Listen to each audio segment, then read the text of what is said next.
he showed us a lot and about psychology and how to tell a story. We didn't really implement it into our mat because we were so nervous. Right. We just did all our high spots, and so you guys worked each other. mm-hmm. You eventually formed a tag team. Mm-hmm. Was that your idea, or was that Bobby's Yeah, idea? that's kind of how the Maze character, Johnny Maze character, came up because Okay, let's hear the Johnny Maze story. we couldn't just be Maze and Cruz because it just sounds too much like a tag team. Because we actually had the idea of being a tag team. That's what we wanted to do. That's what you wanted. Where did you First, come up with the Maze and Cruz? Justin Cruz came up with that. He was reading something about Tom Cruise, Okay. and he saw that, and he's like, "Well, I'll change it, and I'll be Justin Cruz." Uh-huh. And at the time, I still didn't have a name. I didn't have Maze at all. That didn't. Uh-huh. So during the week before the show, we told Bobby what we wanted to do would be a tag team, but just to come out as Maze against Cruz, it just sounds too much like a tag team. Sure. So he's like, "Well, why don't you go with Justin Cruz and you be Johnny Maze?" Bobby Dahl came up with Yeah. Maze? Yeah. Really? Yeah. Just off the cuff? Well, no, Johnny Maze. Justin came up with Maze. Oh, so you already had Maze? Yeah. Okay. And then he just threw Johnny Yeah, in. he threw Johnny there. So that's how that started. Okay. And then we feuded for a while, and then eventually, through storyline, ended up being partners. Okay, so you started working the tag team, and what your gimmick at that point? You guys were wearing camo. When we first formed, we were in the camo. Okay, who came up with the tag team name, and where did it come from? Justin came up with it. New Era, we're talking about. New Era, because I don't really know where he came up with it. Maybe it was a hat. I think it's a hat The brand. New Era hat, right? But I don't know if Baseball that's cap. I don't know if that's really all of it. But we were to us, from what we saw from down here, we felt we were a new era in wrestling. As far as some of the high flying, the high flying, and some of the spots you would work. Were you worried when you work each other, you would be able to use those spots and those high flying moves, and you'd be safe? Were you worried about getting in there with a guy who wasn't familiar with Hurricane or that kind of takes a page, it's something you can't do. Mm-hmm. Were you worried that in teaming up it was going to ruin your matches? Yeah, a little bit, because we had an arsenal, or we had so many set of moves that we could do against each other. Right. We can't team up and do those moves, So we had to kind of think about a different strategy. So I don't even remember what our first tag team match was. To be honest with you, I don't remember who it was. It was like Jace Darkheart and Dark Knight or something. I don't know who it was, but they were. I don't know. Jace Darkheart was there, but Jay Starkheart was a student at the time. he was a student, and He then was, the yeah. Dark Knight was just coming in. So we were a little bit above them. The Dark Knight later became Chad Havoc. Chad Havoc, yeah. Right. Chad Havoc. So we kept it simple, and we did. We were able to work it out, and that's the problem with a lot of promotions today. Mhm. That a lot of people don't get up there and work stuff out anymore. You just go in there and do a match, and it just doesn't look, what it could be. And we had that luxury to go in there 2 days, 3 days before our show, and work out a match to where you really didn't have to call anything. They already knew what spots you wanted to do, Mhm. so it looked really good. So do you think maybe in the early days of PWA that's why it was so well received, because people were able to go in and work out their matches? Yeah, really and make it? that was something that everybody enjoyed to do. That was like hanging out at, I don't know, the drive-in movie theater.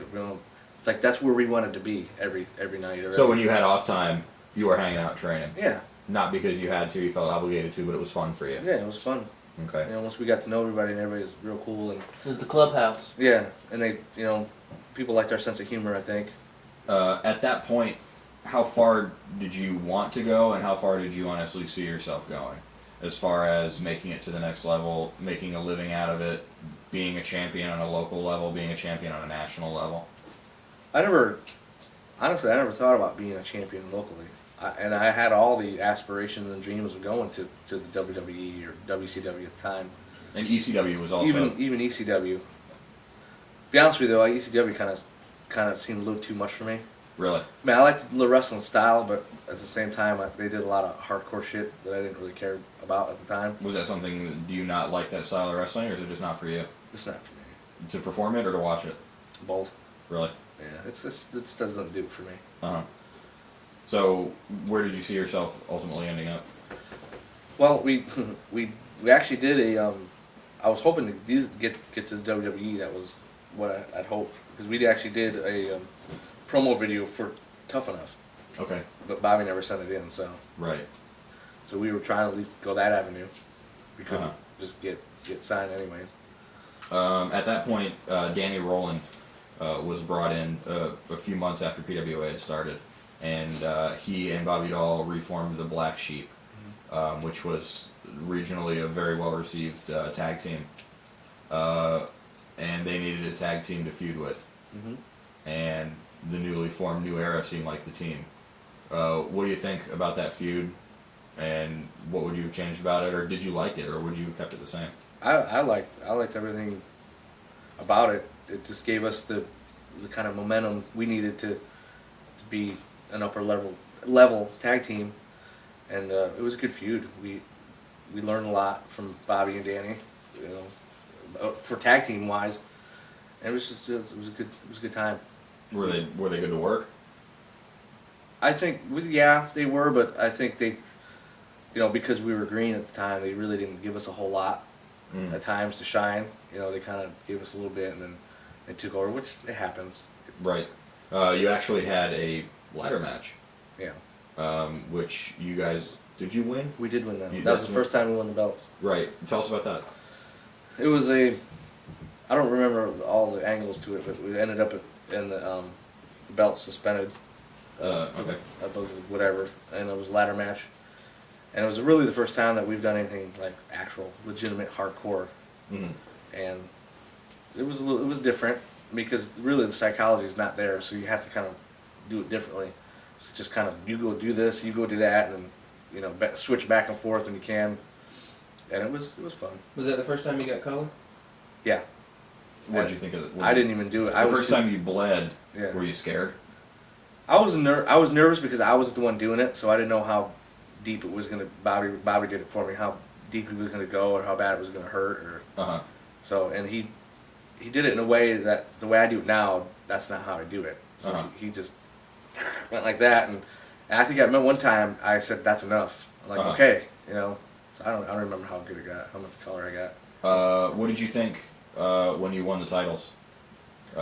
Did you feel some sort of like a sense of Oh, yeah, accomplishment? definitely. Like, wow, this wasn't for nothing. I kind of marked out for myself, because I mean I know the winning the belt is just for the fans.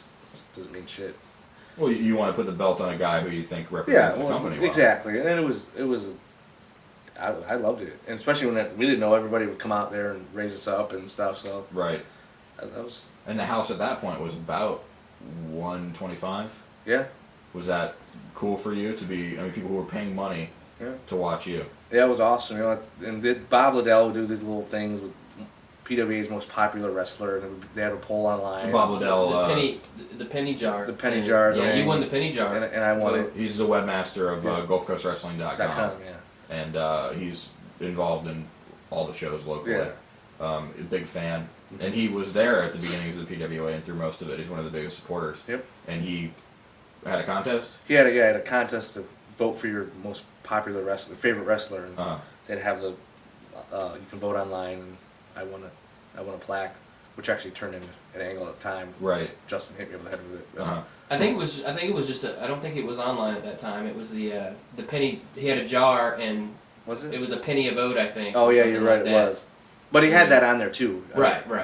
Yeah, and But yeah, the penny one, that was the one I won. Yeah. PWA also used PWAFL.com at the time to Yeah. really kind of put they were one of the first companies to use the internet Mhm. to promote. Was that the week that your brother came down and saw you? Yeah. That you won the belts? When I won the belt, yeah, my brother Your came brother down came down from New York. from New York, and that was the first. What time. did he think?